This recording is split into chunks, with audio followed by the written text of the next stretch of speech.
Randy, sebelum kita ngobrol-ngobrol nih soal tren kecantikan di tanah air, kita ngobrol-ngobrol dulu terkait dengan daya beli masyarakat yang semakin menurun gitu ya. Kalau data BPS kan menunjukkan bahwa terjadi deflasi selama 2 bulan beruntun.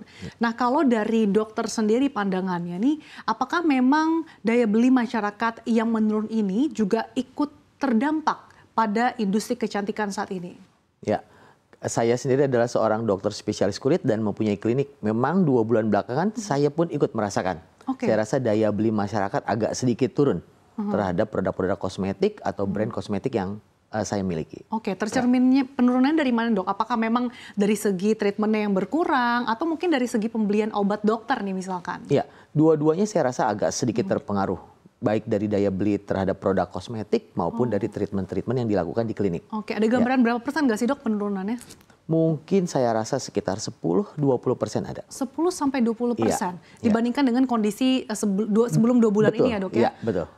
Pandangan dokter apakah memang artinya saat ini masyarakat lebih memilih untuk menyimpan dulu duitnya atau uangnya daripada melakukan treatment gitu ya untuk kecantikan gitu ya, Dok ya? Ya, mungkin saja itu yang terjadi saat ini. Jadi mungkin ada prioritas yang lain dulu yang lebih utama dibanding dengan perawatan kulit atau perawatan kulit produk.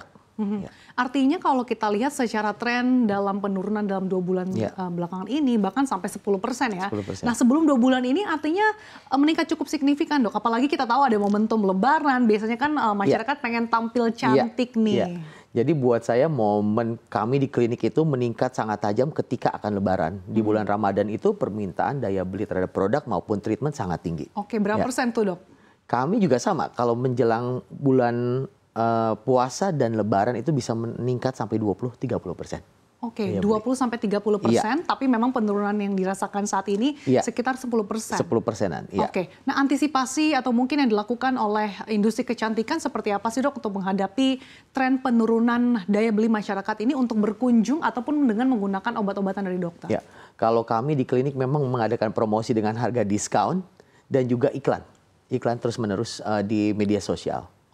Nah, selain memang terkait dengan data deflasi yang terjadi di tanah air dalam beberapa bulan terakhir, tapi kalau kita lihat secara historis, kita tarik begitu, Dok, apakah memang biasanya nih momentum setelah Lebaran itu memang cenderung dalam penurunan atau memang tahun ini aja nih, Dok?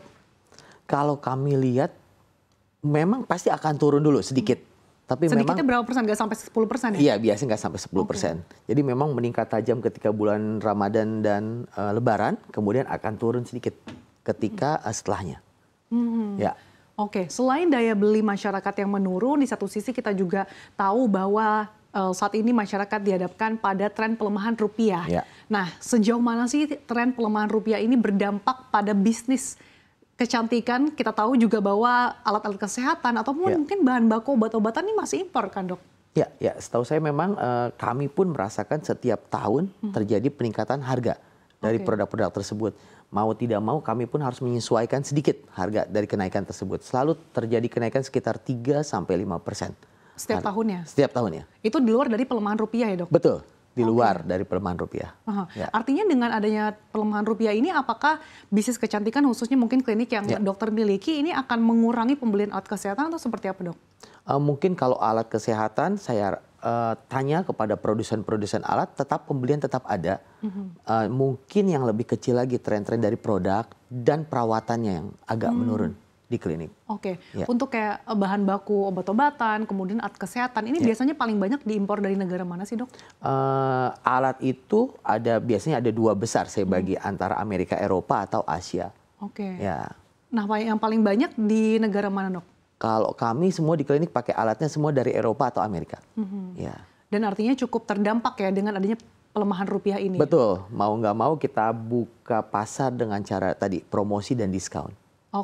Nah, apakah ada beban operasional yang lebih meningkat gitu, Dok, dengan adanya tren pelemahan rupiah ini? Misalkan tadi yang biasanya bahan bakunya belinya di harga berapa, jadinya obat-obatan yang dijual ini jadi lebih mahal gitu yang harus dibayarkan kepada konsumen.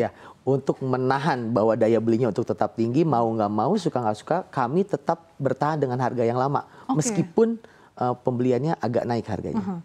Ada dampak nggak sih, Dok, ke kinerjanya kalau misalkan harganya beli bahan bakunya lebih mahal, tapi satu sisi dokter tidak memberikan kenaikan harga nih bagi konsumen. Ya, kalau buat kami intinya bagaimana perusahaan ini tetap berjalan stabil, terus berkesinambungan.